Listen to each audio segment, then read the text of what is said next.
كلا إن كتاب الأبرار لفي عليين۔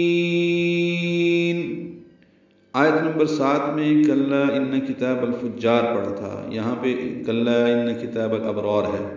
اسی طرح سورۃ الانفطار میں ان الابرار لفی نعیم پڑھ چکے ہیں، وہاں پہ الابرار ہے کیونکہ پیچھے ان ہے، یہاں پہ کتاب الابرار ہے، رکب اضافی ہے تو یہاں پہ را کی نیچے زیر آئی ہے۔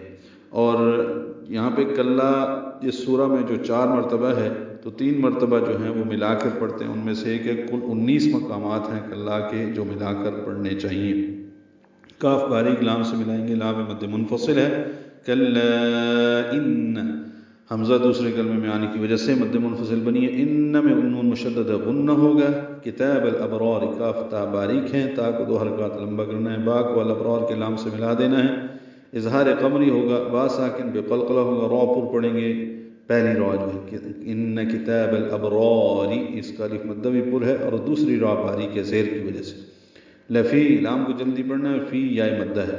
آگے ہیں علیین، یہاں پہ سجین بالکل نہیں پڑھنا، اور جہاں پہ سجین ہے آیت نمبر 7 میں وہاں پہ علیین نہیں پڑھنا۔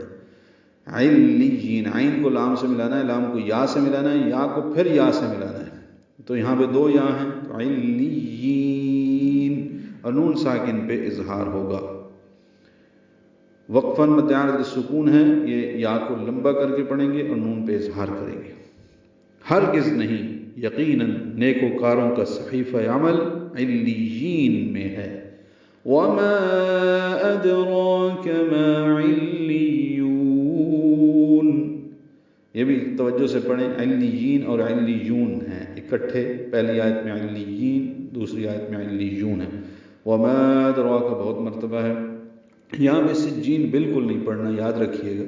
وما ادراک، ما مد منفصل ہے الف مدہ کے بعد حمزہ آنے کی وجہ سے، ادراک میں دال ساکن پہ قلقلہ ہے، را پر ہے، کاف باریک، ما الف مدہ، اور علیون عین وسط حلق سے ادا کریں گے، لام سے ملائیں گے، لام کو یا سے ملائیں گے، یا کو واو سے ملائیں گے، واو مدہ ہے اور وقف مد عارض سکون بنے گی، نون ساکن پہ اظہار ہوگا، ما علیون۔